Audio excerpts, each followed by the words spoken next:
Team Liquid Red. He's in the red trunks and he is playing Terran to the south of this particular map, the Antigua Shipyard, versus his opponent.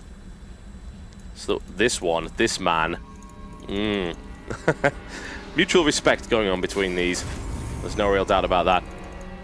You don't mess with the Spoon Terran. It is. Mouse Sports, ThorZaIN. He's in the blue trunks and he is playing Terran to the north. Well, let's see how this passive, yet aggressive, game will go. And I'm sure it will. And first of all, the King of Drones. In his name, it already says what's going to happen. Likewise for ThorZaIN, the Spoon. He's going to be slapping that spoon. I guess ThorZaIN's favorite food is probably soup. Probably, you think? You think? It's a possibility, certainly. It's the food that is most readily eaten with a spoon. There is the possibility that he may like cereal. I have to wonder. That's something we have to do in a Q&A. Like, what's your favorite cereal? Because some soups are thicker than others, and some even have like onions and stuff in them, which you could eat with a fork. You could potentially eat that with a fork. Or if you cut bread up and put the bread in the soup, it soaks up, you could eat with a fork. That is a potential build, yes. I've never seen anybody eat cereal. Unless... I'm sorry, you've never seen anyone eat cereal? With a fork. Okay. Yeah, unless somebody that's fairly has, like, uncommon. Weetabix. And they, that's doable. Yeah. Weetabix with a fork is possible. It depends how soggy you get it again, because if it's very hard, then you're not going to be able to eat it with a fork because it breaks up too hard. Yeah, it is a fairly difficult build to execute, but in some scenarios it can actually be the optimal way of doing things. Yeah. We'll have to see what ThorZaIN decides to do here, is whether or not he actually does go for the fork at the cereal or whether he goes with a more traditional spoon method, which can unfortunately be quite predictable. And it looks like we do have that 15 gas from ThorZaIN, which enables him to go command center, then factory. It's a very solid build, very economic focused build, of course. Meanwhile, Rhett has gone for that hatch first and then took the spawning pool and gas. And a pause has been required. Ooh. Apparently he has some lag spikes. I'm actually noticing no lag spikes at the moment, so it looks like it's ThorZaIN's end. We actually haven't had a lag spike this entire day so far since we nailed down the problem we had earlier. So ThorZaIN's just going to close his torrents. Liquid TLO comes in from nowhere and says we are fine as well. Yes, you've stolen his account. TLO isn't actually here spying for Rhett. That's not happening. Thank you, Mr. Wunsch. It's very helpful. For your account, for me to commentate this beautiful game. Yep, he's playing a charity tournament in Germany, in Berlin, as it happens, called Heat. There's going to be 4 players there. I'm going to be commentating as well, so that should be interesting. Good, good, good. Yep, there's actually tickets for the event. It's a 300-seater venue. It's very, very nice. You might want to go and have a look on teamliquid.net and have a look for the Heat charity tournament, because why on earth is... Have you seen what this is doing? What? Look at this. This is not supposed to be doing that. Why? Huh. Didn't you have it on his lock? No, I was locked on... I had it on everyone. That's very odd. Huh. Well, never mind. It looks like I've discovered a new feature of the Blizzard UI. Anyway, Rhett has, needless to say, taken his hatchery first. No one's really surprised about that. Yeah, he's learned a lot from Korea, hasn't he? He's been doing this quite a bit. And this Korean double expand Terran style, increasingly common.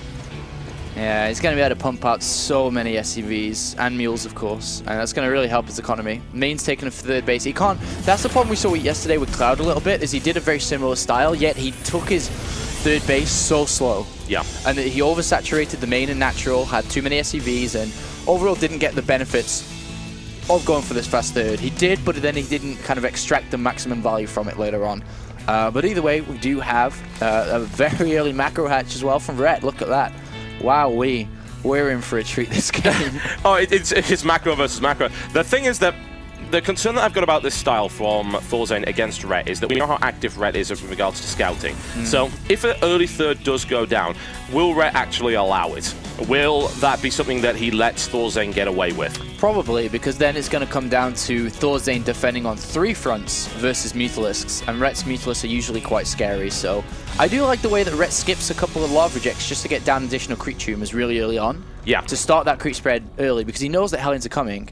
And if you start it well enough, you can start to spread it across the natural and maybe even to the higher ground as well. And he's going to try and grab a third base, maybe. But yesterday, well, he's not actually, it's Evolution Chamber. But look how we saw ThorZaIN murder Zergs. Yeah. Just by use of Hellions. It was that simple. He just strangled them to no end and was like, all right, we'll try to take a third base now. No. Yeah, not possible. He annihilated Dark Force in that respect. He really, really did. Yeah. And honestly, ThorZaIN is fairly predictable in terms of the number of Hellions. Like, he's built 6. He builds 6 every time, without fail, in this matchup. He always builds 6 and no more, and then we'll swap over to doing something else. In this case, of course, he is going for Siege Tanks, Marines, and Stim as well.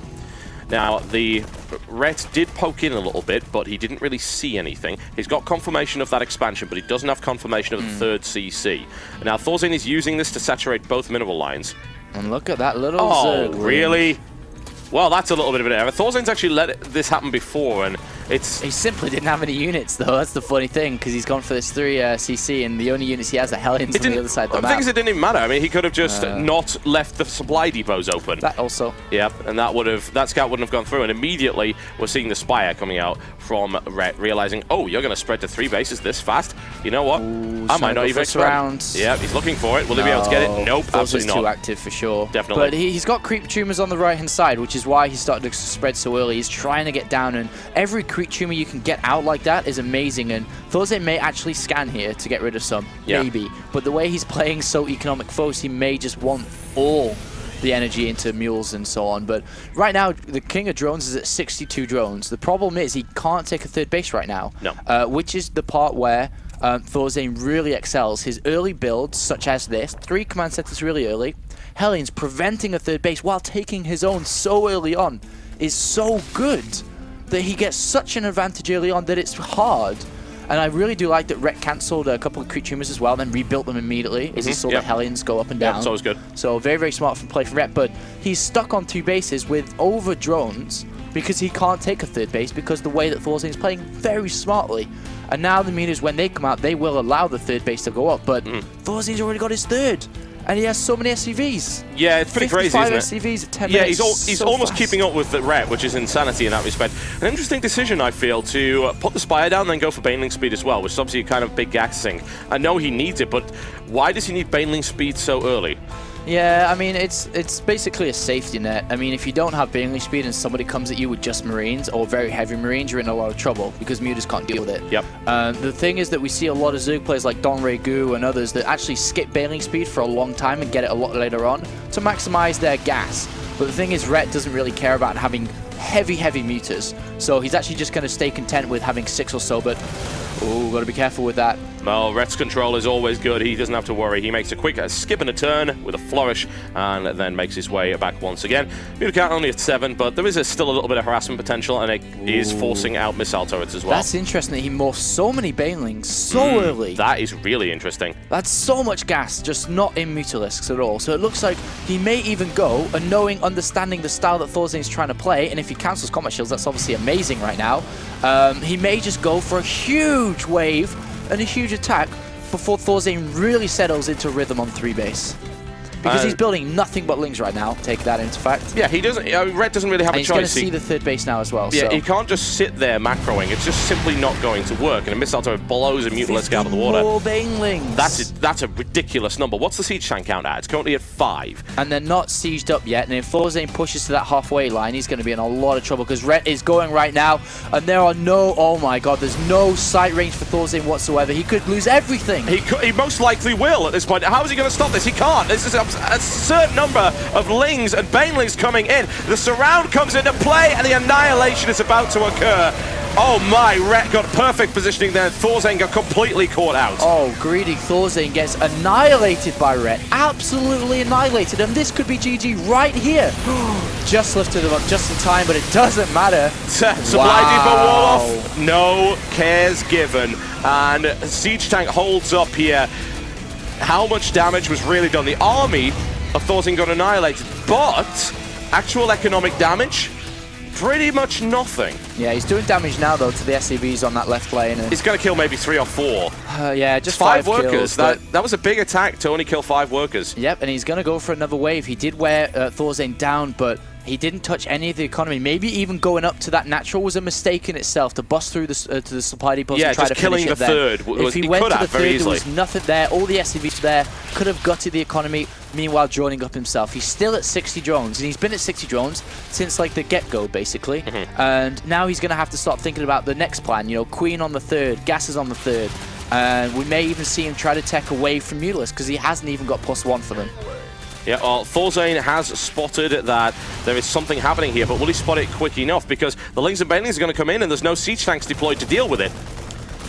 Missed mining time as the SCVs do run away, but these Marines, especially the ones coming to back up, will be able to help clear that up. But Rhett is still just building nothing but Lings and has been doing so for the past 5 minutes. And it looks like he may try to do the same thing again, but with bunkers in position and all the mutalisks go down, so he's on no muters whatsoever right now. And Rhett's at 83 Lings, about to be 87, so, and now he's droning up behind it. So no more units from Rhett for now, and this may be all he will go for. Or he may just sit and wait for ThorZaIN to come again, because attacking into this is probably the worst thing to do.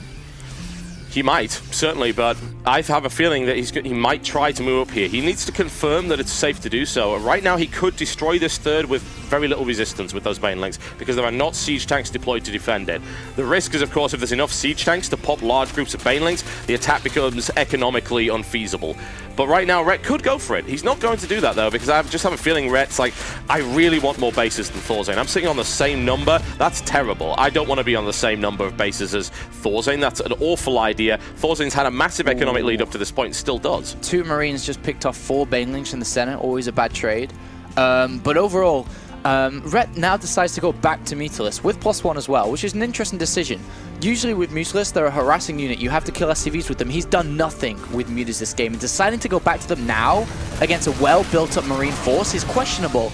And he has to be careful as these tanks are sieged up, and 7 more Mutas in production, so he's going to go up to 17. He may look to crush this army. He cannot let ThorZaIN take the center position, and then more importantly, the center regular blue mineral field here. You can't let that happen.